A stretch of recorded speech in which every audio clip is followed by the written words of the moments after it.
শীতকাল মানেই বাঙালির রান্নাঘরে কড়াইশুঁটির রাজত্ব।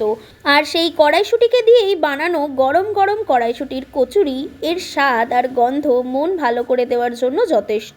চলুন আজ ঘরেই বানিয়ে ফেলি এই ঐতিহ্যবাহী বাঙালি জলখাবার। সবার প্রথমে মিক্সারে কড়াইশুঁটি একটু মোটা করে পিষে নিন। কড়াইতে 1 চামচ তেল গরম করে ওর মধ্যে কাঁচা লঙ্কা বাটা, স্বাদমতো নুন, স্বাদমতো চিনি, হলুদ গুঁড়ো, একটুখানি চাট মশলা, একটুখানি লঙ্কা গুঁড়ো সব কিছু ভালো করে মিক্স করে নিন। এরপরে দিয়ে দিন বেটে রাখা কড়াইশুঁটিটা, দিয়ে সেটাকেও ভালো করে মিক্স করে নিন। বাইন্ডিংয়ের জন্য একটু ছাতু দিন। ছাতু দিয়ে ভালো করে কড়াইশুঁটির পুরটা মিক্স করার পর জল শুকিয়ে এলে নামিয়ে ঠান্ডা করুন। এবার মেখে রাখা ময়দার ময়ান থেকে ছোট ছোট লেচি করুন। প্রতিটি লেচি একটু চ্যাপ্টা করে মাঝখানে কড়াইশুঁটির পুর দিয়ে মুখ বন্ধ করুন এবং হালকা হাতে বেলে নিন। কড়াইতে তেল গরম করে মাঝারি আঁচে কচুরিগুলো ছেড়ে দিন এবং উল্টে পাল্টে ফুলে ওঠা অবধি ভাজুন।